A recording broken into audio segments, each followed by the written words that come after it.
Hello students, सो ICI ने अपने latest announcement के अंदर काफ़ी सारे स्टूडेंट्स का यहाँ पे दिल तोड़ दिया है, क्योंकि सब तो ये सोच के बैठे थे कि एग्जाम पोस्टपोन हो जाएंगे, लेकिन एग्जाम यहाँ पे पोस्टपोन नहीं हुए हैं। यानी कि अब आपके पास सिर्फ यहाँ पे 40 डेज के अराउंड समय बचा है अपने सीए इंटर मई 2024 की प्रिपरेशन करने के लिए। लेकिन ट्रस्ट मी, ये जो 40 दिन है, अगर आप इसका सही तरीके से इस्तेमाल कर लेते हैं तो आपको कोई प्रॉब्लम नहीं आएगी। आप बहुत अच्छे मार्क्स से अपने एग्जाम्स को क्लियर करेंगे।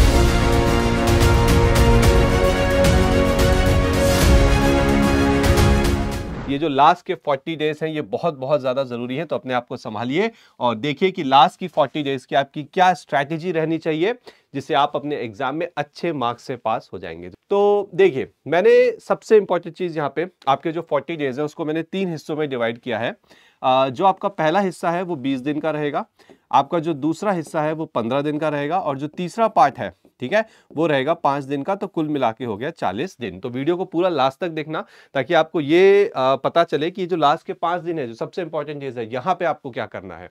तो देखिए, पहले हम बात करते हैं पहले हिस्से की, यानी कि जो फर्स्ट 20 डेज है वो क्या करना है।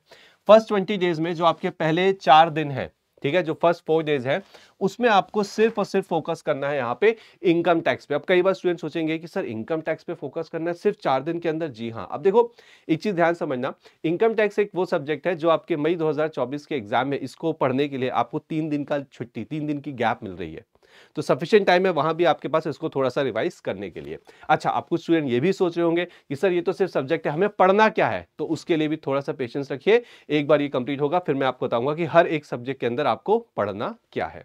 उसके बाद 4 दिन में आपको दे रहा हूं जीएसटी और ऑडिट के लिए। 4 दिन में आपको फुल जीएसटी और नॉट फुल जीएसटी और ऑडिट ये आपको कंप्लीट करना है, पूरा नहीं करना है। क्या पढ़ना है वो मैं आपको बताऊंगा। 6 दिन के अंदर आपको कॉस्टिंग और लॉ, ठीक है, आप मॉर्निंग में कॉस्टिंग करो, शाम को लॉ करो, या मॉर्निंग में लॉ करो, शाम को कॉस्टिंग करो। और नेक्स्ट 6 डेज में आपको एडवांस अकाउंटिंग एसएम एफएम करना है। अब आप ये सोच रहे हो कि सर इतने कम दिनों में हम इतने हैवी सब्जेक्ट्स कैसे करेंगे। तो पहली चीज क्या पढ़ना है वो मैं आपको आगे बताऊंगा। कहां से पढ़ना है वो जरूरी है। जो सोर्स होता है, जो आपकी किताब होती है, जो बुक होती है, जो कंटेंट होता है, वो इंपॉर्टेंट होता है कि आखिर आपको कहां से पढ़ना है। तो इसके लिए मैं आपको बोलूंगा कि ग्रूमिंग एजुकेशन एकेडमी की जो परफेक्ट रिविजन बुक है, अगर आप उस रिवीजन बुक से पढ़ते हो तो ट्रस्ट मी, आप इतने दिनों में बहुत अच्छे से, बहुत इफेक्टिव अपना रिवीजन कर सकते हो। आगे बात समझ में? चलिए तो आगे बढ़ते हैं। ये तो हो गई हमारे फर्स्ट 20 डेज में हमें क्या करना है। आगे बढ़ते हैं। अब बात करेंगे हम नेक्स्ट 15 डेज की। जैसे कि मैंने आपको बताया था 3 हिस्सों में बांटा था। नेक्स्ट 15 डेज में मैंने बहुत कोई कॉम्प्लिकेटेड नहीं रखा है आपके लिए, आपके ऊपर छोड़ा है। कैसे? Do a quick revision. आपको नेक्स्ट 15 दिन में करना है क्विक रिवीजन। तो सर पहले क्या कर रहे थे? पहले भी रिवीजन कर रहे थे, लेकिन वो थोड़ा सा डिटेल रिवीजन था। यहां पे आपको अपने रिवीजन को थोड़ा सा तेजी से करना है। अब 15 दिन में आप क्या करोगे? सीधी बात है, देखो आपके ऊपर डिपेंड करता है। अगर आपका कोई सब्जेक्ट स्ट्रांग है तो उसको कम समय दो। अगर आपका कोई सब्जेक्ट वीक है, सपोज करिए कि आपका लेट्स से कॉस्टिंग सब्जेक्ट थोड़ा सा वीक है, तो ठीक है, 15 दिन में से 2 से 3 दिन आप उसको दे दीजिए। अगर आपका लॉ बहुत ज्यादा स्ट्रांग है तो आप 1 दिन में उसको 1 से 1.5 दिन में रिवाइज करके छोड़ दीजिए।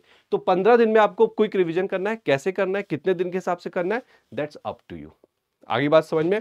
अब अच्छा, एक और चीज, ये जो 15 दिन में आप रिवीजन करोगे तो यहां भी पर भी अगर आप हमारी परफेक्ट रिवीजन बुक से करते हो, ट्रस्ट मी बहुत ज्यादा हेल्प होने वाली, क्योंकि वो बुक इस तरह से बनाई गई है, चाहे आप उसे 15 दिन में पढ़ो, चाहे 20 दिन में पढ़ो, चाहे आखिरी के 2 दिन में पढ़ो, एक सब्जेक्ट आप रिवाइज कर पाओगे। ठीक है, तो पहले आपको वहां भी रिवाइज करना है उस बुक से, यहां पे, उसके बाद यहां पर भी आपको उसी बुक से एक बार क्विक रिवीजन करना है।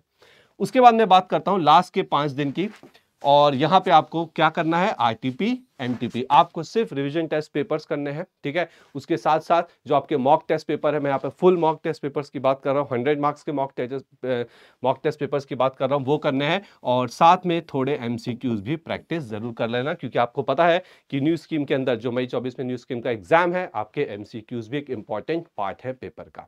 तो ये थी आपकी 40 डेज की स्ट्रैटेजी। ओके, आपको किस दिन क्या पढ़ना है वो मैंने आपको बता दिया। अब हम बात करेंगे कि किस सब्जेक्ट के अंदर क्या पढ़ना है। इसे जरूर लिखिएगा अपनी नोटबुक में। सबसे पहले इनकम टैक्स की बात करता हूं। तो देखो, इनकम टैक्स में आपके 5 हेड्स ऑफ इनकम आपको करने ही करने हैं। आपको डिडक्शन चैप्टर करना है, टोटल इनकम चैप्टर करना है, टीडीएस और टीसीएस, ये तो मस्ट है। अगर आपके पास टाइम है, आप इनको जल्दी कर लेते हैं, तो बाकी भी आप रिवाइज कर लीजिएगा। ऑडिट की बात अगर मैं करूं तो उसमें चैप्टर नंबर 2, 3, 4, 5, 6 एंड 7 ये सारे चैप्टर्स आपको डिटेल में करने हैं, मतलब रिवाइज करने हैं अच्छे से। जीएसटी में तो कुछ नहीं है, आपको फुल जीएसटी करना है, पूरा का पूरा जीएसटी आपको रिवाइज करना पड़ेगा।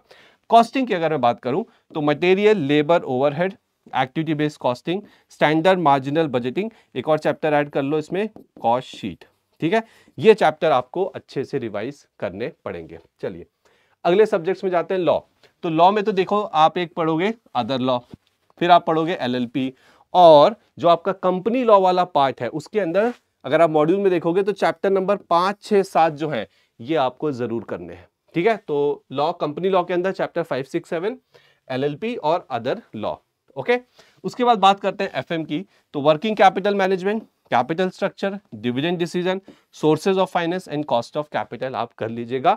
और अगर स्ट्रैटेजिक मैनेजमेंट की बात करूं तो जो पहले के 3 चैप्टर हैं 1, 2, 3 इन्हें आप कर लीजिएगा। तो देखिए 2 चीजें हमने यहाँ पे बात करी।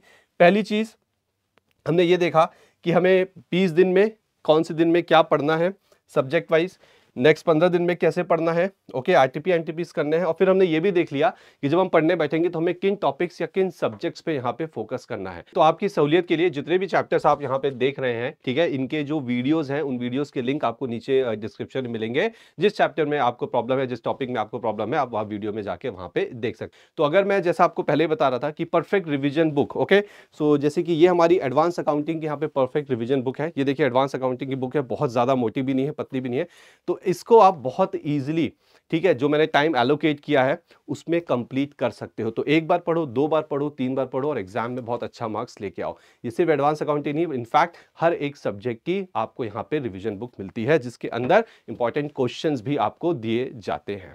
तो आपकी जो पीआर बुक है उसको अगर आपको एक्वायर करना है तो डिस्क्रिप्शन में जाइए, वहां पे लिंक मिलेगा, आप वहां से उस बुक को भी ले सकते हैं और अपना रिवीजन बहुत ज्यादा इफेक्टिवली कर सकते। सो आई होप आज के वीडियो में जो हमारा मेन मुद्दा था कि आपको कैसे अपने लास्ट के 40 दिन का सदुपयोग करना है और अपने एग्जाम में अच्छे मार्क्स से पास होना है, ना कि ये सोचना है कि भाई एग्जाम की डेट तो पोस्टपोन हुई नहीं। कोई बात नहीं हुई, 40 डेज है, अच्छे से यूज करो and I know you will do it. So thank you very much and all the very best.